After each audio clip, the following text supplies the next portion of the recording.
So yeah, Arkham. I remember it. It was Arkham Asylum comic book. I could be wrong, but yeah, that's when the Penguin, Yeah, exactly. Joker, um, some other dude, some weird dude, and the Riddler got together, and they were like, "Yeah, we know who Bruce Wayne is, and we're gonna put him in jail." It's like, well, how do you have this power? I don't know. We just do it because I'm a supervillain, I'm but Batman. I'm the Joker. It's like, okay, who cares? If the Joker was real and he would have really done all the things that he did, he would be dead. I'm sorry. Well, whoops. So, spoilers for Batman: The Dark Knight. Dang. Dang, that's rough. That was rough. I apologize. But Well, actually, he doesn't die. yes, he does. Behind the scenes. Dang. Time for another video game analogy.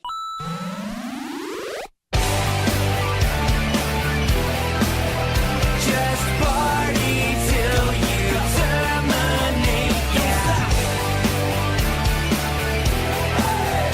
Kick back, down, back up, B plus A, let's go. Living life like a drive your fist into his face. Just party till you terminate, yeah. Oh, hey, kick back, down, back up, B plus A, let's go. With us now, get down but roll to the front. We'll tap a medium punch. Make sure you're back a few steps. We're gonna rip off his head, and when we finish the fight, come to the end of the night. From all the chaos we left, is either kisses or death. KO. All right, guys, podcast 3 above. I'm Biotechzilla, and with me, as always, the man of 11 individualities. Yeah, it's me. But I had 12, but they deported one, so still got to go to court about that. And this is podcast 3 above. Today's show is going to be the best show ever. I always say this. That's a lie. But it's going to be one of the greatest shows. Of course, our opening theme is by Love You to Death. You can visit their website at www.loveyoutodeath.com, or you can check them out on YouTube. That's Love You to Death, the band, and Love You to Death, Love You to Death, the band. So check them out. They have great stuff. Our show is going to be laced with their music.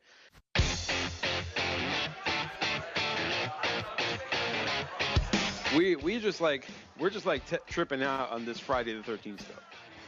Yeah, because it doesn't make any sense. Look, I was going through files on my PC, and here comes up the Friday the 13th, the final Friday. The final. It's like, yeah, and I'm like, all right, whatever. So it's like, okay, so we're watching it. It's like it's obvious that somebody at this point watched the at that time new Halloween movies, where they start to try to explain that, the curse of Michael Myers and all this stuff. Right, okay, we got to do the same thing with Jason. There has to be a family curse. It's like, Lord. where'd it come from? It's like, I don't know. It's like, so someone just cursed this woman and her family for no reason. I know. And Well, it's like, yeah, go ahead. the whole thing is like, okay, only by a Voorhees can he be created, only by a Voorhees can he be killed. It's like, that don't make no sense. It's like, so basically, but it wasn't by a Voorhees that he died in the first place. No, I don't know. And it's like, wait a minute, because they killed him. Yeah. They killed him in number 4 or 5, was it? It's and then episodic. they killed him in number 4, and he was actually dead. And then some idiot went and actually revived him with the lightning. Yeah. So does that mean he was like secretly his like long lost distant cousin? For real. And no one knew? Well, okay, like the whole thing is supposedly mom made a curse on everyone because the kid drowned, and that's where it really originated and where it should have just stopped. Because they can't look, after making so many movies, and we're talking about movie number 9 here. Yeah. This is like the 9th installment. And remember, me and you were looking back at how much like these movies grossed. Yes. And the first movie with a budget of like, I think it was like 500,000, yeah, I think. 500,000. Yeah, it grossed millions of dollars. Like 25 or 60 million dollars. Yeah. So I mean, and then you saw like the pattern was like part 2 had Part 2 got a little bit more. yeah, it had like had a bigger budget. Yeah, they doubled the amount. So they were playing like high stakes. They were like doubling and doubling and doubling, and they made a huge penny off the first 4. Yeah, but it started to decline after 2. Yeah, well, like it got sold off, and you know different studios took it. But still, I mean, I really just don't understand this whole. It's related. If he's a Voorhees and I'm a Voorhees, then we're all a Voorhees. So let's Voorhees out of here and go get a cheeseburger. You know what I'm saying? It's crazy. It doesn't make sense. And like all they do is like they show one piece of like a book that's supposed to have like these ancient Egyptian like things in it, and that's supposed to just automatically tell you that. Egyptian? Yeah, I saw hieroglyphics in that book. Oh God! So Darn it's like, oh, that's where it's like she was doing some kind of magic stuff. So like, I was like, but that don't make no sense because she should. If that's the case, she had to do that before the boy was born. For real. But you see, like he ripped the. It was funny because the whole movie. I remember when I saw it, I rented it, and I was like, well, yeah, this is something my parents cannot let me watch. So, like, I was secretly hiding it, and I thought it was going to be a legit Jason movie, and actually wasn't, because he's actually, like, you don't see him only in the beginning, Yeah. and you don't see him anymore throughout the whole film. And it doesn't make any sense because like, okay, so this is the part in the beginning before we start talking about video games, but it's like. When this guy when the coroner just for whatever reason decides to, because his heart starts beating, just decides to eat it. It's like, okay, what? Supposedly something possessed him to eat this. It makes no sense. Well, it's the raspberry jelly. It's like that they put in there. It's like all he had to do was walk away, and then this whole movie doesn't happen. I know. And then Jason would have been dead forever. But how do you have? Okay, if you die, how do you make somebody eat your heart and become you? Is everyone It's like all right? you have to be a bit more supernatural than just like a serial killer or a slasher, you know. Yeah. But that's what they made him to be, and that's where they lost me. And then what also doesn't make sense is when he finally does come back, why is his body still that way? If he'd come back, been reborn and all this junk, he should have came back like like the first Jason. Oh God! And then of course, where'd he get the mask? Since when did the mask was never part of his costume until episode 4? I don't no 3 though. 3 rather. Sorry, 3. episode. It's like Is that the Phantom Menace. episode? it's like an anime. It was like teeny girls like singing the song to it. It's like, oh my God! Like, where did he get that mask? It was not there from the beginning. It's Shelly's mask. It's Shelly's mask from part 3 when he killed Shelly. That dude with the afro. Yeah. And yeah, that's super where bad looking dude. Yeah, that's where he got it. And I think in part 8 he lost it somewhere, and then in part 8 he got a new one or something like that. Yeah, it was like a blue one or something. Yeah, he got it from some dude in a boat. He was with his girlfriend in part. Yeah. Takes Manhattan, yes. Yeah. All right, but you know, it's like. But okay, this is the craziest. This is the craziest part. Like, it's like the whole movie don't make no sense. The whole movie don't make no sense. The name of the movie is Jason Goes to Hell. You never see that. He just pulls down into the ground.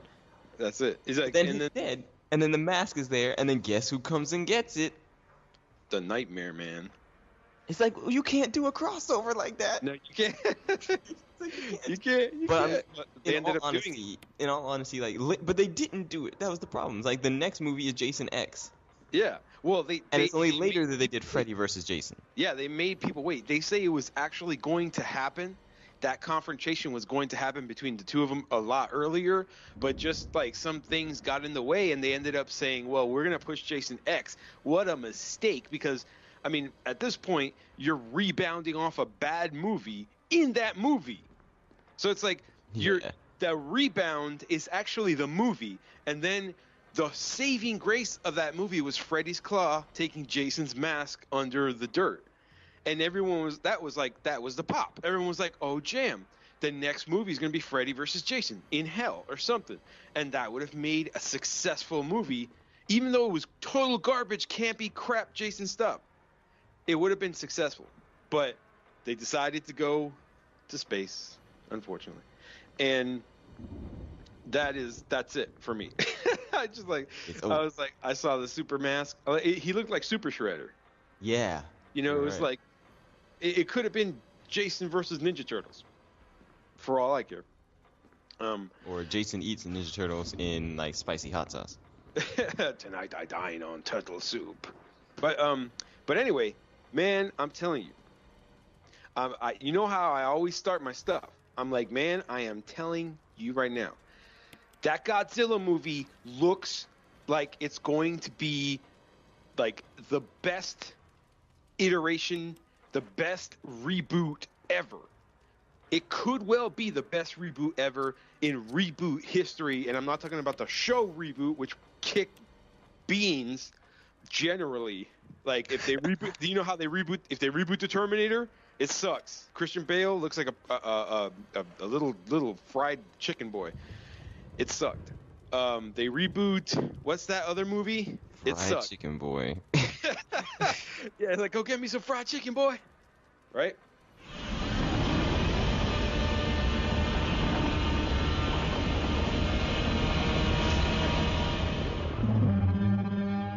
But this Godzilla movie, Legendary Pictures, has picked this up. And you know Legendary does not play around with the franchise. Yeah, well, except for, Batman versus Superman. They did Batman. They're gonna do a whole bunch of other stuff. The director is Gareth Edwards. Okay, Gareth Edwards in the UK is like an unproven director. Let's just say, because he did Monsters, which came out. I don't know. Nobody here would probably know about that. Not and really. he did a show called Heroes and Villains. Directed that, and that was big up in the UK. For all our UK for all our UK pans, pots and pans, all our UK fans out there in the UK, who know Gareth Edwards and who like the show and let us know, send us an email at 3above. You can send us to Twitter at 3above or 3above.gmail.com and just let us know what you think about the podcast, what you think about Godzilla. Are you going to see it? Are you not? You could also check us out on Facebook. That's facebook.com/3above or /GamerMotion, where we will be both on and off frequently and posting the podcast, blah, blah, blah. But anyway, so, this film that he did, it was in 2010, and he did that series, Heroes and Villains, I believe, in the early, 2009-ish. I wonder that wasn't what Heroes was based on, I hope. Probably. Because you know that normally shows that are very successful in Britain then get moved over to the U.S. and renamed sometimes. Like Elementary was renamed from the original Sherlock that Benedict Cumberbatch did in England. So did I think Friends was based off of Coupling from the UK. They didn't have it. They didn't have it. Then the U.S. stole The Office from Britain. That's true. Well, The Office in Britain, the BBC Office, or BBC, it wasn't on BBC, but no, actually it was on the BBC. Well, yeah, that Office was the best Office. The only reason why I watched The Office was because of this dude. What's his name? Spectre Gadget looking guy. Oh, Steve Carell. Steve Carell, yeah. That's the only reason why he was my favorite character instantly, playing Michael, the boss. But look, let me say this. After watching that trailer for Godzilla, I was piqued. I was interested, and this is coming from a director that isn't all that experienced. He did win a film contest where he had to make a movie in 48 hours, and he made a movie called Sci-Fi London in 48 hours flat, a full feature film. And look, if you add this, I know there's been conversations about how the Order 1866, the studio is unproven, this and that, and how you can't overhype this game. Well, Godzilla has built its own hype, and there's a following now of people who are looking for this movie. Just thinking about how this director, this person who's put in the chair to wave the magic wand and say act